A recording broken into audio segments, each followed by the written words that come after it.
Since the Earth-grazing meteoroid of October 13, 1990, approximately 15% of children born have exhibited unique, inexplicable abilities.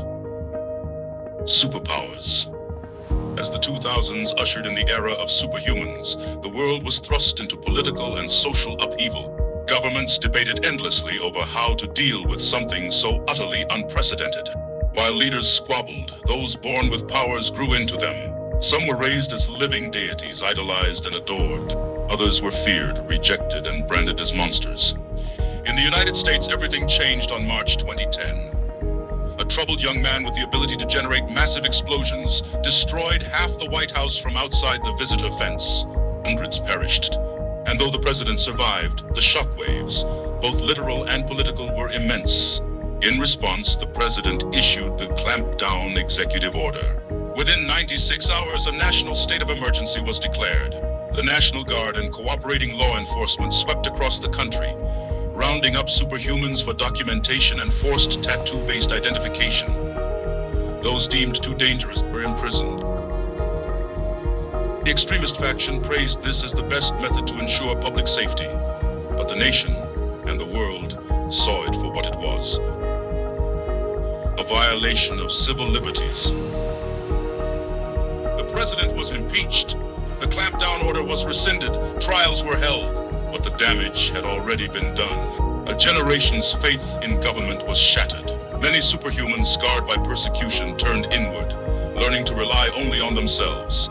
Some, driven by bitterness or ambition, became the world's first true supervillains. As the country struggled to heal, crime surged. Supervillains carved out dominions in major cities, and overwhelmed law enforcement found itself unprepared.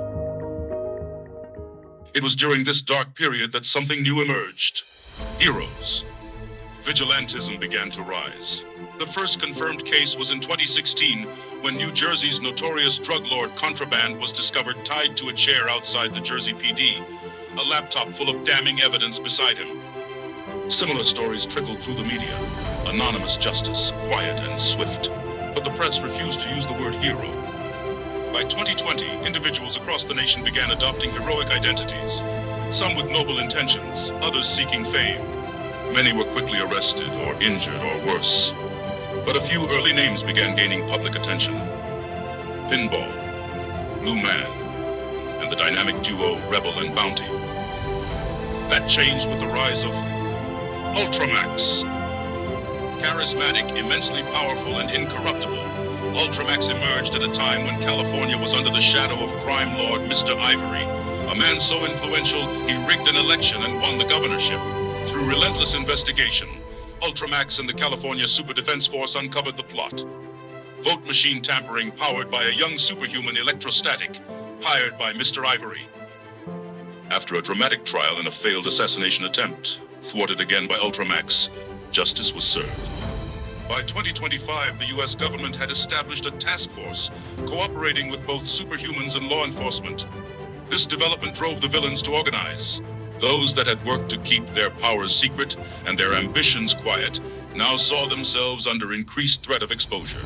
As a result, they too cooperated, joining forces and establishing their own leadership. Supervillains began forming alliances, migrating between cities or starting anew where heroes hadn't yet risen. Florida stood apart. Its leaders clung to traditional policing, branding superhuman involvement as unnecessary. That changed when Mr. Knight kidnapped the governor's wife and daughter. His only demand: the release of Mr. Ivory. For this mission, Ultramax accepted, not just for duty, but he was determined to find the link between Mr. Ivory and Mr. Knight. Today, a new era dawns. The world watches the unfolding war between heroes and villains. As Ultramax heads to Florida to confront Mr. Knight, another city festers in the shadows: Las Vegas, now the second most dangerous city in America. It's become a haven for villainy. But unlike Florida, Nevada opened its doors.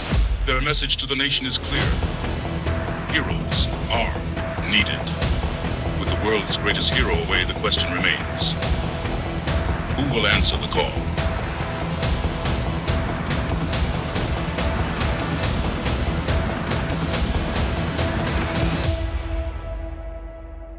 Will it be you?